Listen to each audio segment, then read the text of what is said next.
Moisés como alguém que escreveu extensivamente. Gênesis inicia com a formação do sistema solar, os preparativos da terra para a sua habitação, a criação da vida sobre a terra. Todos os 8 anos da criação foram executados em 6 dias. Os 10 capítulos seguintes explicam as origens das muitas qualidades misteriosas da vida, a sexualidade humana, o matrimônio, o pecado, a doença, as dores do parto, a morte, a ira de Deus, a inimizade do ser humano com o próprio ser humano e as dispersões das raças e línguas por toda a terra. No capítulo 2 inicia Gênesis e chama a entrada de Abraão e a inauguração do conceito de Deus com ele. Um conceito glorioso e eterno que foi renovado com Isaac e Jacó. Gênesis é impressionante pela forma característica da sua narrativa. Ela realça pelo relato inspirado de José e pela multiplicação do povo de Deus no Egito. Trata-se de uma lição da eleição divina, conforme é recontado por Paulo em Romanos 9, que nós inclusive vamos ver um dia desse aí. Gênesis antecipa o Novo Testamento de muitas maneiras. O próprio Deus pessoal, a trindade, a instituição do matrimônio, a seriedade do pecado, o julgamento divino e a justificação pela fé. A árvore da vida perdida em Gênesis restaurada em Apocalipse 22. Gênesis conclui com a bênção do Jacó sobre Judá, em cuja tribo viria o Messias. O cetro não se arredará de Judá, nem o legislador dentre seus pés, até que venha Siló, e a ele se congregarão os povos. Muitos séculos e muitas lutas seguiram antes da profecia encontrar o seu cumprimento em Jesus. Note bem, qual é a importância de aprender a Bíblia? Qual é a importância de nós estarmos aqui, além do prazer de comunharmos juntos, o prazer de a gente falar da Bíblia? É que ela cria uma possibilidade nova, para mim e para você, que é despertar uma visão que você não tinha. Eu não sei se vocês me permitiriam fazer uma comparação meio, só para exemplificar, é que a Bíblia é igual ao filme. Quando a gente vai assistir um filme novo, a primeira coisa que a gente quer saber são os atores. Nós queremos saber os atores do filme. Como é que ele foi filmado, como é que foi falado, se foi dublado, tem uma série de detalhes. Só que à medida que você sai desse impacto, todos nós, pelo menos comigo, eu faço assim: eu quero ver a história do filme. Eu gosto da história. Não concordo com o final. Gosto de ficar fazendo o que o autor quis dizer. A Bíblia tem esse mesmo detalhe, porque a visão que eu tenho pode não ser a sua. Mas isso tem maior importância. A importância que tem é de nós sabermos o autor da Bíblia.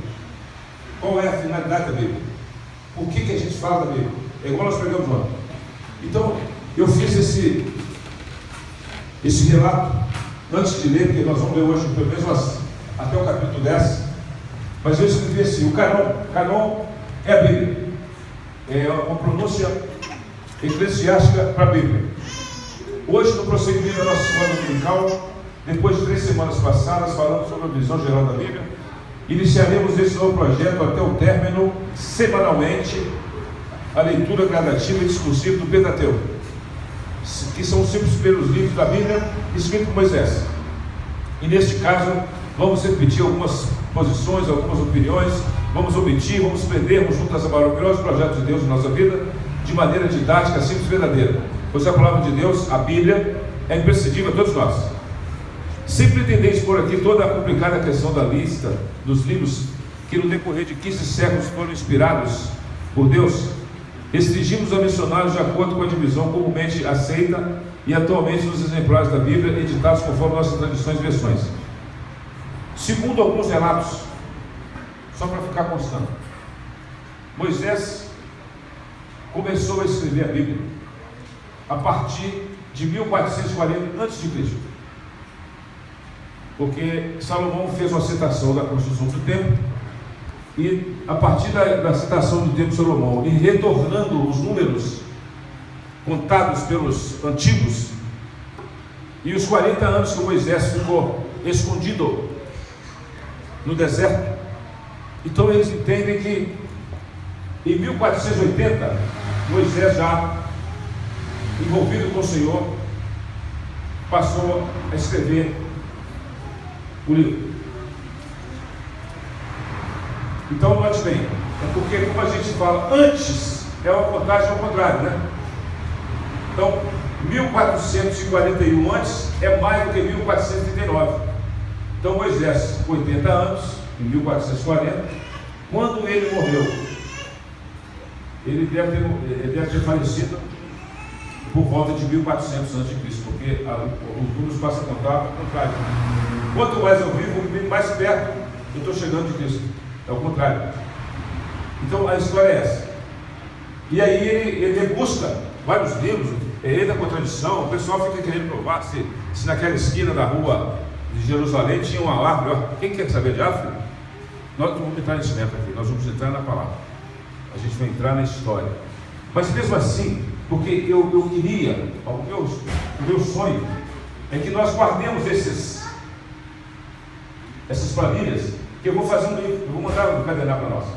Eu vou diminuir e encadenar, para a gente guardar. Eu participei da escola dominical, está aqui meu livro, o apóstolo vai assinar, a pastora vai assinar, para a gente poder criar uma história da Brasa Viva. Nós não temos história. A gente fala, se vocês pudessem ter a oportunidade de saber como que são as pregações. Ontem foi uma coisa profunda, a semana passada foi outra profunda, quem teve aqui, e a gente está perdendo isso. Então nós vamos tentar colocar, porque a palavra é minha, a Bíblia é minha, o conceito é meu, o Deus é nosso. Não tem nada meu, nada nosso, tudo é nosso, tudo é de ninguém, tudo é de nós. Enfim, então eu fiz aqui uma planilha, né, do Antigo Testamento, dos livros históricos, do Pentateuco, a sua obra. Pode ter algum erro, porque infelizmente a gente faz rápido. Só sim. Por favor. Passa a bola. Não, passa a bola. Livros, está aqui a terceira, no quadrinho aí. Livros Jó, Salmos, Provérbios, Eclesiastes, Cânticos, Cantares, livros poéticos. E o segundo quadro aí, livros históricos, você anota aí, coloca livros biográficos, biografia de Jesus. Está vendo aí? Eu conheci a Bíblia, saber que o perfeito é só ele. Antes de pregar, eu estou dizendo aqui que pode haver erros. Agora, então aonde está lá? Ele falou e falou nada. Aonde está livros epistolares? Epístolas. E só se aplica no Novo Testamento, são livros poéticos. E aonde está os históricos aqui são livros biográficos de Jesus, que não vai acrescentar nem diminuir nada, mas está errado aqui, não é livro histórico, é livro biográfico. Eles falam de Jesus, biografia verdadeira. Histórica é quando você conta uma história. E, enfim, queridão, então eu fiz essa exposição aqui, e aliás pode até faltar algum livro, pode até estar fora de ordem, vocês não levam isso em conta não, vamos nos atermos à palavra, por favor. Passando aí para a segunda folha, eu escrevi assim: em primeiro lugar de ordem e de honra entre os livros do Antigo Testamento, ocupe-se aqueles que os gregos chamaram de Pentateuco, isto é, obra em 5 tomos. Para os hebreus é a Torá, ou seja, a lei, nome tomado de matéria central. Então, na verdade, assim, quando nós ouvimos falar da Torá, ouvimos falar de Deus, a Torá são 5 livros que Moisés escreveu. É como se fosse um mandamento. Ela não tem, naquela época, não existia mais livros para frente. Então, a Bíblia era a Torá. O Senhor, quando veio, Jesus, ele tinha a Torá e algumas escritas dos profetas. Não era uma Bíblia completa que a gente imagina que seria igual a nossa hoje. Eram os papiros. Você pegava o livro de Isaías, que Jesus citou muito Isaías, ele pegava esse livro, esses papiros, eram um rolo, porque se guardava em rolo, bem protegido, e pregava através dele. E pegava lá os 5 tomos, os 5 papiros, ou 50, onde estava incluída a história do Pentateuco, e falava sobre ele. Citava alguns profetas. Por quê? Porque a Bíblia, só agora, recentemente, pouco mais de 1000 anos atrás, aí, que ela, 500, 600 anos, que ela estabeleceu um conselho. Um dia desses eu vou contar essa história, e desse concílio se criou a Bíblia. Aí ela fez essa junção de todos os livros juntos. De fato, o Gênesis narra a origem do universo e do gênero humano até a formação paulatina do povo de Israel no seu estado do Egito. O Êxodo narra a saída dos israelitas do Egito, conduzidos por Moisés aos pés do Sinai, para aí receberem de Deus a sua lei religiosa e civil, e se constituírem por meio de um pacto sagrado, que é o testamento, em particular o povo de Deus. O Levítico regula o culto religioso à maneira dos rituais, dirigido especialmente aos levitas que formavam um clero consagrado ao serviço do santuário. Os números recebem o nome dos recenseamentos dos povos contido na primeira parte, estendendo-se depois em referir fatos e providências legislativas correspondentes a cerca de 40 anos da vida nômade no deserto. Aqui tem uma história interessante. Os números foi criado para recensear. Só que durante a vida lá do recenseamento, da contagem, o Senhor estabeleceu outras regras. Ele alterou algumas regras, ele estendeu algumas regras. Então, aquilo que havia sido estabelecido no Êxodo, na primeira fase, o Senhor estabelece coisas graves. O povo ficou rebelde nos 40 anos que ficou ali para atravessar o Rio Jordão, e os números foram feitos para isso. Ele foi criado tanto na parte relativa a cada ano que já estava, quanto às novas ordens que o Senhor determinou para Moisés durante a vida dele. No Deuteronômio, ou segunda lei, emanada pelo fim da jornada no deserto, Moisés retorna a legislação precedente para adaptar às condições da vida sedentária que o povo iria a se encontrar com a conquista iminente da Palestina.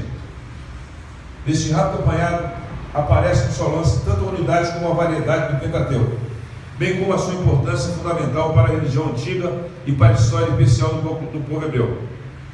Quem é o autor do Pentateuco?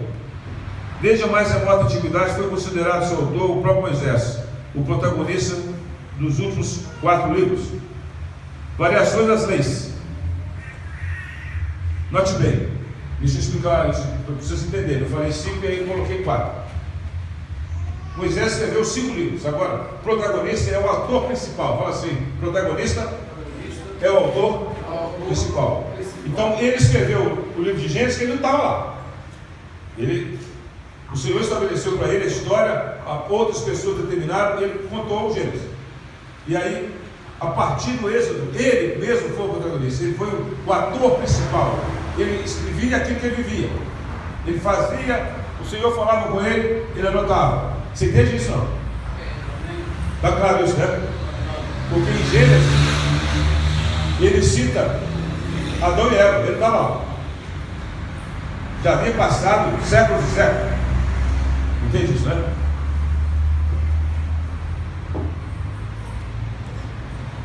Variações nas leis. Entre os duplicados legais, especialmente, necessitamos de uma atenção, pois reclamam aqueles que introduzem as modificações naquela lei. A mais célebre e a mais grave das tais modificações diz respeito ao lugar do culto. Está lá em Êxodo 20, 24. Que parece permitir a ereção de altar em qualquer lugar, memorável por alguma intervenção divina, e aí imolar vítimas sagradas. Não se admite nenhuma matança de animal longe do altar sobre o qual deve ser derramado sangue. Nós falamos sobre isso ontem. Em Deuteronômio 12, versículo 1 a 28, segundo a interpretação comum e óbvia, únicos são templos e altar, e fora deles não é permitido oferecer sacrifício a Deus. Permite-se, no entanto, que se mate animais em qualquer lugar para uso comum, derramando o sangue por terra, por ação declarada e não sagrada. A essa variedade de leis correspondentes, observa-se a prática da história conforme vem narrada pela própria Bíblia. De fato, vemos nos livros dos juízes, de Samuel, dos reis, altares erigidos e sacrifícios oferecidos por toda parte, segundo circunstâncias, em harmonia com a lei do Êxodo. Mas em 2 Reis 2, 22 e 23, vemos que o rei Josias, no 7º ano do seu reinado, tendo encontrado como que por acaso um templo exemplar da lei, fez dela uma aplicação imediata que corresponde exatamente às prescrições de Deuteronômio, particularmente acerca da unicidade do santuário e do altar. Trata-se da chamada reforma de Josias, precedida um século antes de uma tentativa de Ezequias, no mesmo sentido. Isso aqui é só um parênteses. O fato de nós hoje estar falando da Bíblia não quer dizer que eles, naquela época, seguiram a fim, não. Períodos por períodos, Eles mudavam, eles esqueciam.